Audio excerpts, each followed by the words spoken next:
He's got a long history and career in show business. Of course, the Silence in Doctor Who, also scaring the pants off of us, and the White Walker in Game of Thrones. Please welcome back to the stage, Ross Mullan.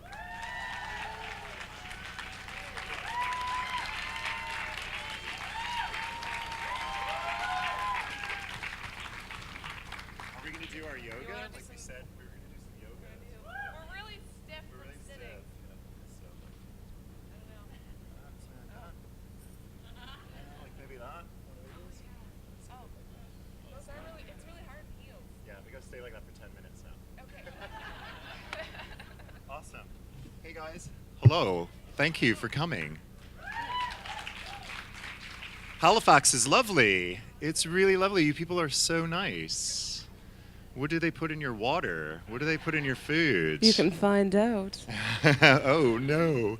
Help. So, what do you want to know about me? Everything. Okay. What's that? What's up and coming?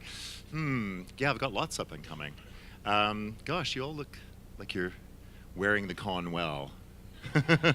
It's the end of the con. Do you feel it? Are you like, oh, my feet? Yeah, cool. Well, listen, if you have any questions, come on, get up to the mic and ask me some questions. I will talk to you. I will answer anything you want to know. Hi. Awesome. We talked on Facebook. Hey, I love your fantastic makeup. Well, thank you very much. Your silence. Yes, the silence, in honor of you. I love it. I love it. And I bet you can breathe more in the one, because I couldn't breathe Yes, in mine. I didn't do the mouth, Yeah. but I can do this. So it looks a little creepy. It's brilliant. Yeah. Brilliant. Well I just was wondering, like, how long it took you to put the makeup on. For me today, it took me 2 hours and 45 minutes. Well, so. this is going to be a really disappointing answer. It takes me only about a minute to get it on and a minute to get it off. Really? The mold is actually made long before, and it's like a big rubber mask that just kind of pulls in and pulls off, and it tucks into the suit. Same with the gloves. They kind of come on and off really easily. However, it's like really difficult to breathe in. It's kind of like scuba diving. You've got to kind of really monitor your breath, like breath in, breath out, breath in, breath out. If you veer off of that, you start to hyperventilate. So the team are always like really nearby to kind of pull it open so I can breathe. But yeah, that's about it, really. You're welcome. Yeah, of course. I love it's beautiful, beautiful. Hi. I have not read the Game of Thrones book either, so I have no that idea makes what's two of us. Yeah, I was going to say, you said in your earlier panel that you haven't Yeah. either, so I seriously doubt that you can actually say anything, but can you tell us maybe anything about if the White Walker is more present in the upcoming season, or anything about what's going on there? Well, there will be the upcoming season. I won't be working on the upcoming season. Mostly because my schedule this year was crazy. I had a really busy year. And I just finished doing a horror called Howl, which is a werewolf film. And I did a pilot called The Outer Darkness, which is another horror kind of thing that should be coming out. So it conflicted with my schedule for Game of Thrones. But Dave and Dan told me that basically it's all cool, that there's going to be a lot more of the White Walkers probably in Series 6. So I think for Series 5, they'll touch on it.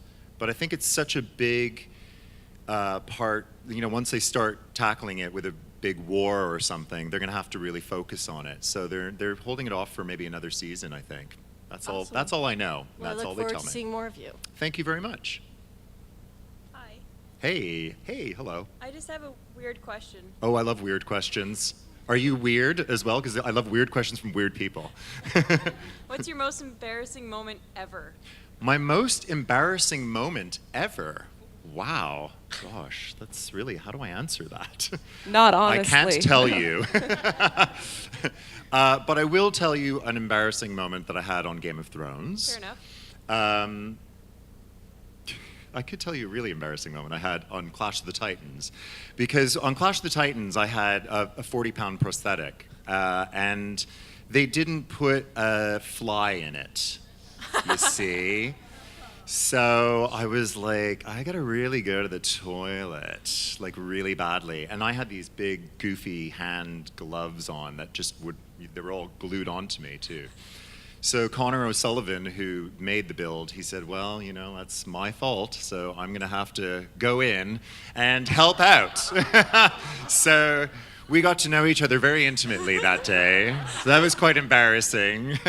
And on Game of Thrones, I think possibly, if you look at the bloopers, you'll see Michelle McLaren, she said to me, what I really want you to do is walk in, ride in on the horse, stop here, and then in one jump, kind of just jump off the horse and land, and still holding the baby. Now, of course, it wasn't a real baby, so don't get worried.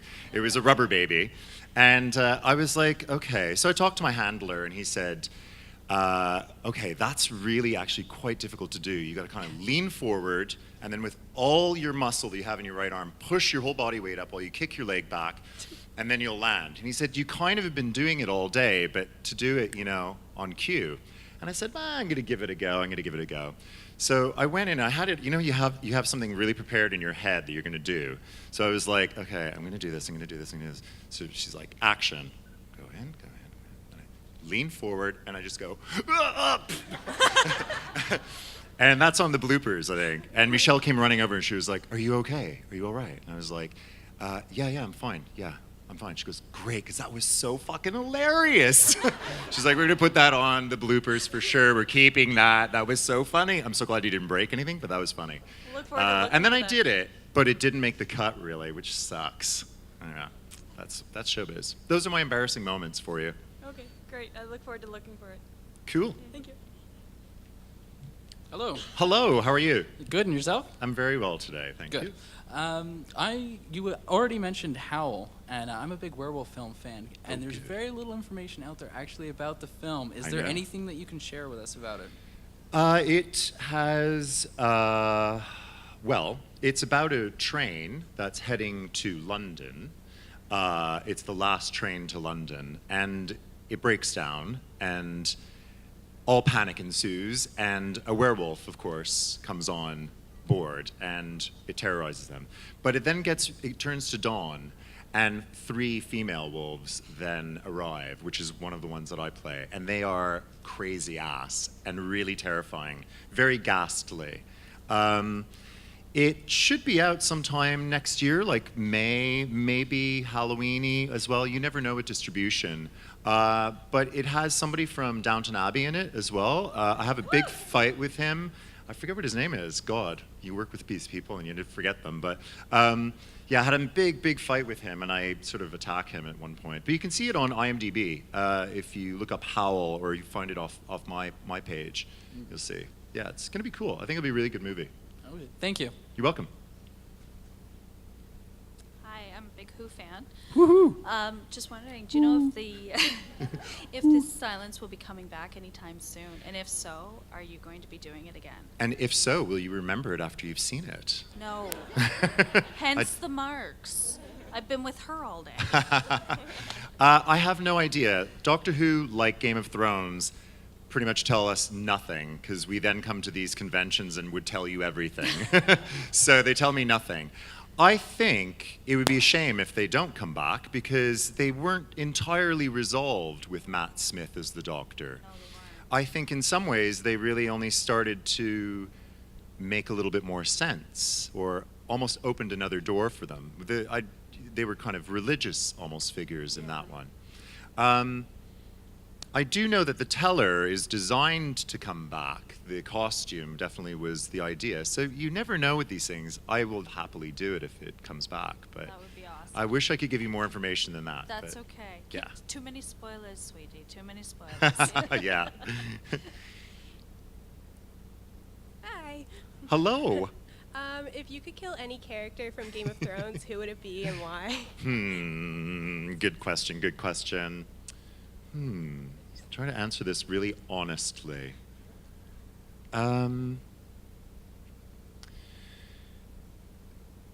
Joffrey already died, and it was so delicious. Yeah. I rewound it and watched it twice. And I was like, that's so good. I love it. I want to say I'd love to, I mean, I want to see what's going to happen to Cersei. You know, like I really love her. I hate her. But you know, then I don't want the character to go. Would I kill her? Yeah, I would. The White Walker would love to kill her. That'd be awesome. Battle with her would be amazing. I don't know who else I would really kill. Her, yeah. Or I'd love to see actually. Although I love, you know, the Mother of Dragons, I would love to have a big war with her. That would be amazing. Me and the dragons, ice and fire. But maybe that's where it's headed, isn't it? The Battle of Ice and Fire. I haven't read the books either. Yeah, somebody read these I books. read one. There's books? What? Okay, cool, thanks. All right. Hi, how are you? I'm good. How are you? Oh, good, thank you. Kind of a similar question. If you could play any other role in Game of Thrones, which would you like to play and why? Daenerys. I think I would love to be the Mother of Dragons. Good choice. Because I love those dragons. They're so cool, and I'm really big on. I'm kind of went off. I'm really good with acting in green screen too, because she's obviously just acting to pretty much nothing there. But yeah, I'd love to play that role because also she always gets to go to the hot climates, the nice warm weathered climates, and that's like I'm jealous of that. You know. Hello. Very good choice. Do you want to hand that over to me? We're trading off now. 1 second. Am I on? Hello? I'm back. And now I sound like this. Oh no. There's something wrong with it. Back. Cool. Sorry, I'm being ridiculous. It's been a long day. Hi. Hello. Who are you rooting for to win the throne? I would love John Bradley to win it. Sam. I want Sam to sit on the throne and win it. That's what I would love to see. Maybe that's going to happen. You never know. I would love to because I love him as an actor. He's brilliant. He's a really nice guy. I love the character. He's unsuspecting. He's genuine all around, kind of wonderful, warm everyman. So I think it would be wonderful to see him on it. That'd be great. And me. Me too. But then he could kill me and then, you know, he could take it. Hi. You've worked in horror and horror-esque prosthetics, so Yeah. I'm just curious from the perspective of being in it, what are some of your favorite horror movie monsters? Oh, that's a good question. Well, when I was little, like when I was about 4, the first job I ever wanted to do was I really, really wanted to be, I loved Scooby-Doo, and I loved all the monsters on Scooby-Doo. And when I was a kid, I was like, I want to be on Scooby-Doo. I want to be a monster on Scooby-Doo. I want to be like one of these monsters. And I've kind of fulfilled that dream, you know, by, you know, I've grown up and I'm playing monsters that look a little bit like the ones on Scooby-Doo. But I have to say, I love the original Frankenstein monster. That's one of my favorite. And the Bride of Frankenstein is fantastic. That huge hair and her fantastic face. That look that she has. Oh. So those are my 2 favorites, I would say, from my childhood. Yeah. Any other questions? What do you guys... You're all quiet. Yes, sir. Come on up. Don't be shy. Hi there. Hello. Welcome to Halifax. Thank you you very much for coming again. Yes. I'm noticing a major trend that you seem to be playing a lot more villainous characters, evil Yes. characters. Are these roles that are more offered to you, or is it something you gravitate towards, and why do you think that is? I think a lot of the time, well, with these monster roles, I would say you just kind of get a reputation for doing them. And when I did Clash of the Titans, it was a real tough job. It was 4 hours in makeup, but it was really hot. I don't know if you were at the other panel, but I was telling a story about how I was working with real fire, real steam. I overheated on the set. But once I got through all of that, Connor then said, "Oh, you can endure anything. Do you want to come and play the White Walker?" And then once I did that, you know, Doctor Who saw it and they love Game of Thrones, so I started doing crossover. But I do tend to go up and play a lot of mean characters. Like if I'm doing pantomime in England, which is a real tradition there, I always play like the evil uncle in Aladdin, or I play the ogre in Puss in Boots. I've done a film where I play a Polish gangster. But this summer, I actually play an aging drag queen in a movie called Doris, which is going to be really cool, and it's a beautiful film. And so that's new.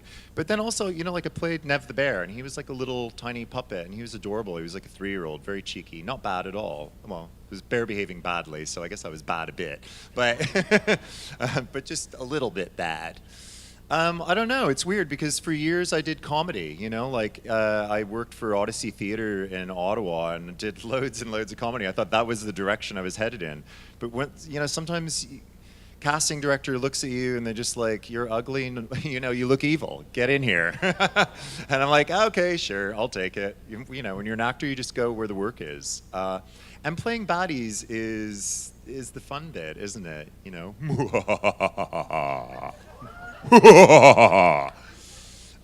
Yeah, so I don't know if that answers your question, but yeah, I like Thank you very much. Cool. It was nice to meet you, man.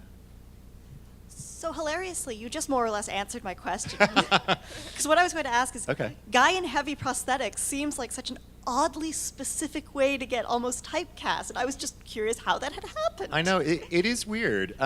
The other thing is with prosthetics is you have to be patient. With Game of Thrones, I operate on very little sleep. I maybe only have 3 hours of sleep between when I'm finished wrapping, and then I've got to be back in the chair at 1 o'clock in the morning. I have to be in prosthetics for, in makeup for 5 hours. And then at 6 a.m., I start my job. I start working and shooting, and then I finish around 6 p.m. Then I have like 2 hours after that to get out of makeup, cleaned up, have a bite to eat, and get to the hotel and go to sleep. I think if you can endure that, and also if you don't have reaction on your skin from chemicals and stuff, because sometimes you get burning as well, which does happen to me occasionally.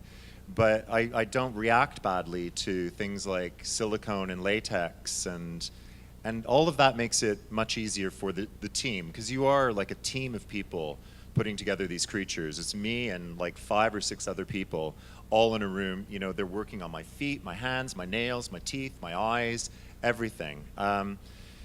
So, once you get into that, everybody, they're kind of like, they want a safe bet. They don't want somebody coming onto set and 4 hours into the job go, I can't do this. I'm overheating. I'm dying. Like, take this off me. Because you do, you feel that way sometimes. And I think that's how you get into it, really. So basically, you were crazy enough to agree to it once, and now they know you'll do it. I'm insane. That is the answer to your question. The short answer is I'm insane, basically. How's it going? I'm good, man. How are you? Good, thank you.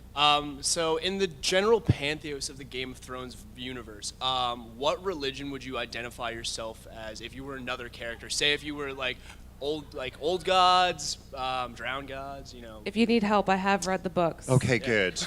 I'm the only person in these panels who's read them. What kind of religion would I identify myself with in the Game of Thrones religions? Yeah. Well, I can kind of only answer that from what I know from the show. And I don't really notice the religions so much as the tribes or the different family groups.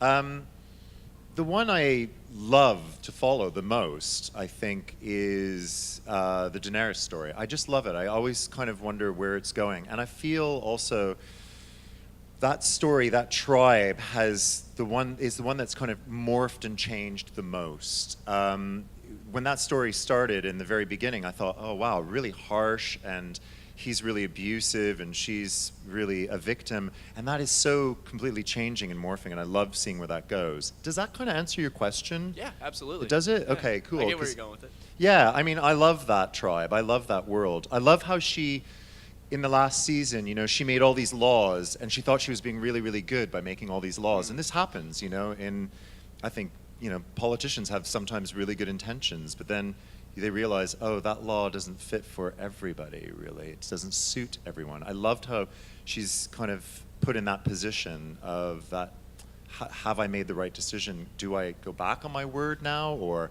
do I make an exception now for change? I loved that. So I love those stories. Perfect, thank you. Okay.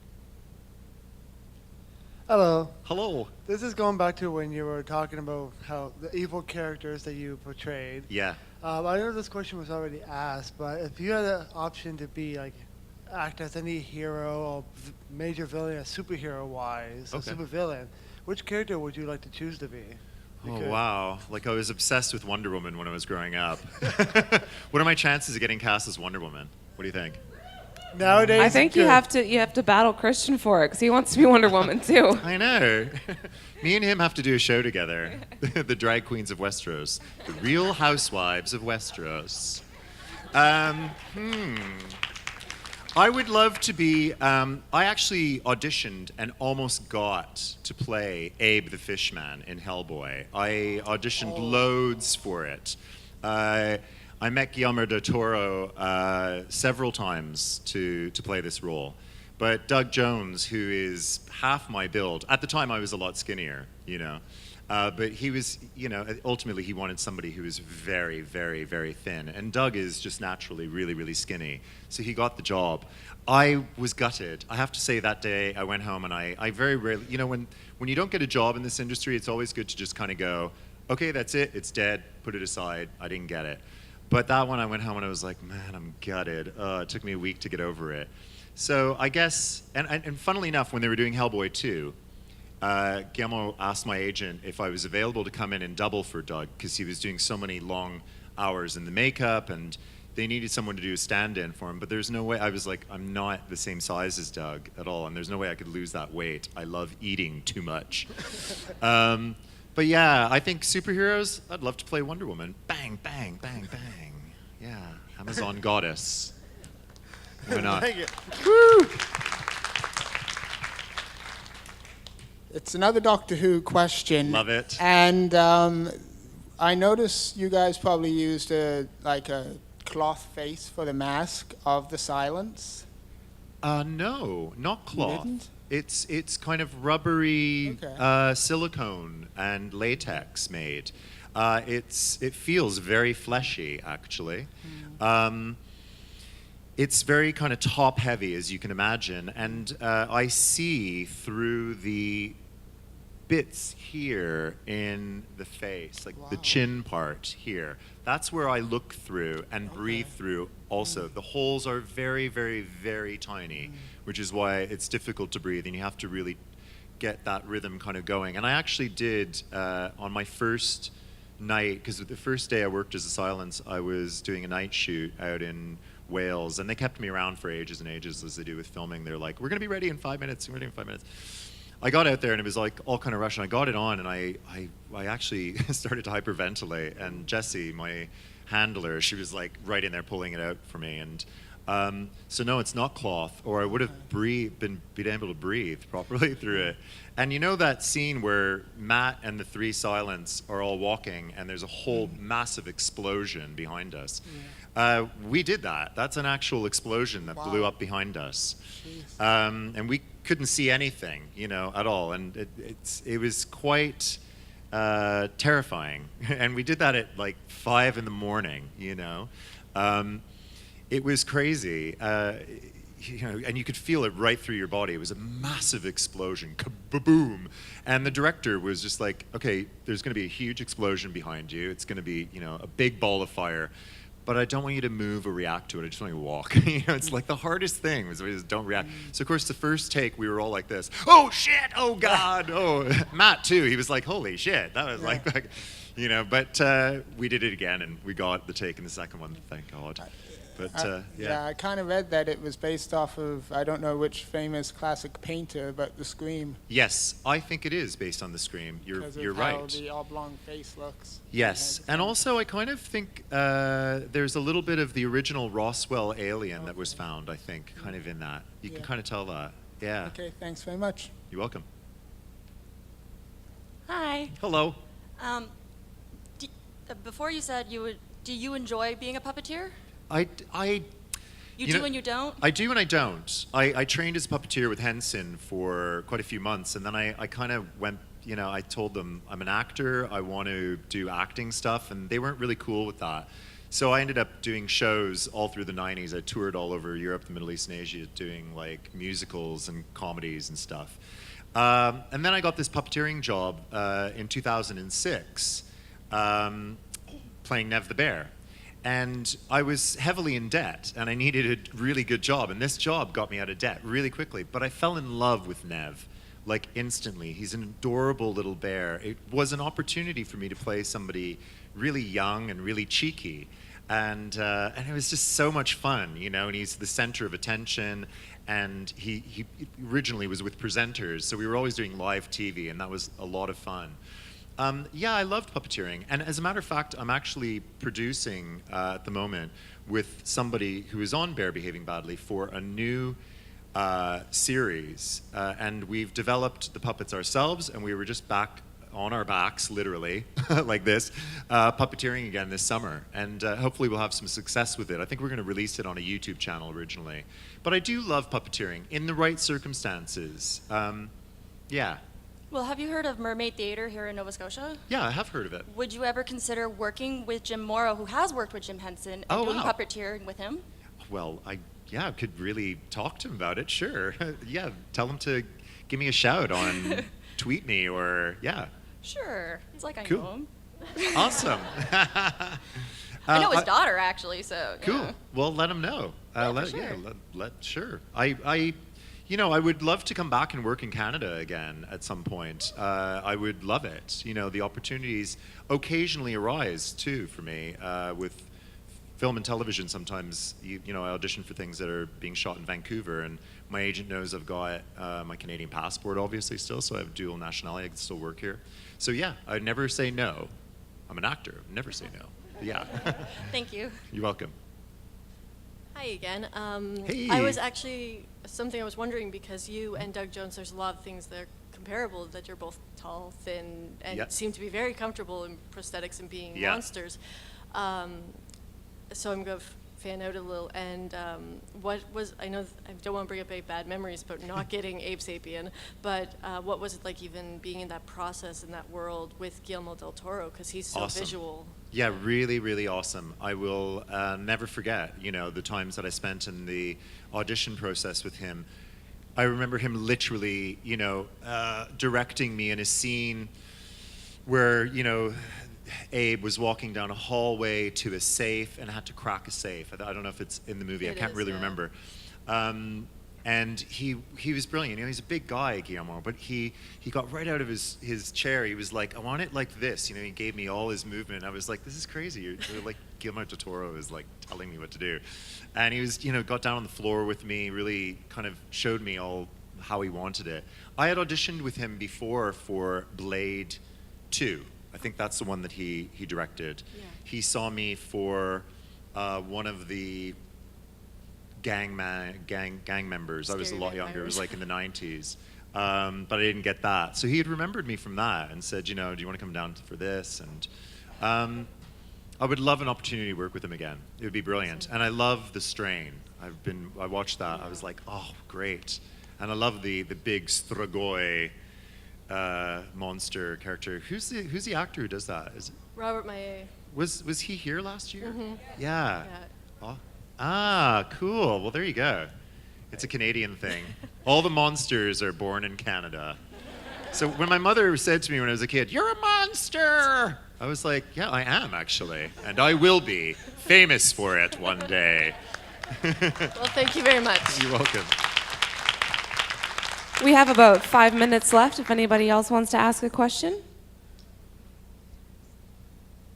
Come on up. You're the next contestant on The Price is Right. Da, da, da, da, da, What did I win? What did I win? I watched that yesterday, and I was like, oh, wow, this is still on. But I miss Bob Barker. Boo. He's so awesome. There's a bit more jokes with Drew Carey, so it's Yeah. kind of a win-lose. But I don't liked know. how Bob was always a little bit like frosty sometimes. Occasionally you get a bit frosty. You'd be like, all right, calm down. Not with the models. Yeah, not with the models. Ooh. My question is, do you actually go back and rewatch the episodes that you've been in as your monsters? Which is your favorite and why? That's a good question. I will say the White Walker is my favorite monster for sure. This is down to a lot of things because there's a lot of really cool toys, which you can buy here at the con, and you get really cool things like this as well. I love the White Walker. It's such a beautiful design. I think it's a real real double-edged sword when people come up to me and say, I thought it was CGI. I thought it was all art. And I kind of go, no, it's not. It's actually like there's very, very little. Just the eyes and the mist that comes off my body. Because the guys have done such beautiful artwork on it. And it's amazing to be the canvas for that. And I look at it and I think it's iconic, it is beautiful, it will stand there for the test of time as one of the great moments in television history when he first comes on in the second series. So I love it for that. Also, when I'm training to get ready to be the White Walker, I get 4 months of horseback riding. Yeah, it's amazing. I go out to the Devil's Horsemen, who are these really cool stunt team that do all the horses in the UK, like they did War Horse, everything. They provide all the horses for Dracula, which was shot up in Belfast. I shared the same horse as Luke, and so that's a perk that I absolutely adore. So I have such great memories. I made such great friends. I love being on Game of Thrones. I love Dan and Dave. They're literally hands-on. They sit in my makeup room asking me loads of questions. They're like, wow, so you're like this cool little bear, and like that's really cool. And now you're this horrible monster. It's so awesome. Yeah, so I just overall I have an amazing experience on Game of Thrones, and also I think the product is just beautiful to look at. I love it. I absolutely love it, and I hope I get to go back on the show again. So we all hope to see you there. Yeah, me too. Cool. That it? We have about three minutes left if anybody wants to sneak in one last question. One last there question. You go. Here she comes. Do you have another job opportunity for me? No, it's an interesting question. With all the prosthetics that you've been on, what's the most awkward thing you've ever had to, like, sneezing? Like, has that been so awkward that you just had to, like... No, it's actually a real issue. You can't sneeze. Well, you can sneeze, but all your snot, everything. It's here we go, folks. This is the gross part of our job. It all collects like underneath your, like literally in your nose and your lip, and eventually it just runs into your mouth. It's so disgusting. It's so disgusting. And then also when they take off the costume, like when they peel off all the skin, all the body, it stinks. It all reeks. The way the chemical foam mixes with your sweat releases a really horrific odor. I can't tell you. Did you ever have a moment where you sneezed and you're like, I wish I didn't do that? Yeah, I have. My problem also is with contact lenses too. Like I have to have these lenses put in, and they're massive. They're not just little lenses. They're big. On Game of Thrones, I have these big, massive black lenses that just blacken my whole eye. What's there? Yeah, sclera lenses, and they're horrible, and I hate them, and I want to claw my eyes out. They're hard on your eyes. They're really, really awful and really itchy, and my eyes water profusely going into the makeup and then loosening it a bit, and they have to put more glue on me, and then I sneeze and blow my face off. It's awful. I hate my job. Why do I do it? Oh, God. No, it's good. It's all good. I don't mind, you know. It's gross, but hey, I'll do it. I'll do anything. I'm easy. See ya. Have you ever had like a really disgusting onion burp inside one of those masks? Yeah, I have. Yes, as a matter of fact, when I was doing the silence, because the silence is really like, you're really in there. And I don't know what we ate. We ate something for, you know, they made us dinner and it was like some curry or something. It was really repeating on me. And Jess, my handler, Jess, she was like, oh God, I can smell that lunch again. I was like, I'm really sorry. I think I burped in the mask and it's like permanently embedded in the mask smell. She's like, I know, I can fucking smell it on the mask. She's like, oh God, I'm sorry. Yeah, gross. It's a gross job. You just Dutch oven yourself all the time. Yeah, I can Dutch oven my all face. All the time. Yeah, and with the silence, you know, when you burp, it kind of like goes up like a big bubble in your head. It's like, God, being famous is so glamorous. isn't it? Up at 1 o'clock in the morning, burping in my face, in my own face, eating my own snot. I love it. That's what they taught us in drama school. They're like, can you eat your own snot? You've got the job. Get out. There. Well, thank you so much, Ross. It's been a pleasure. It's Cheers. so cool to see you here. Thanks a lot, guys. Thanks, everybody. I love you, Halifax. Thanks very much. Hal-Con!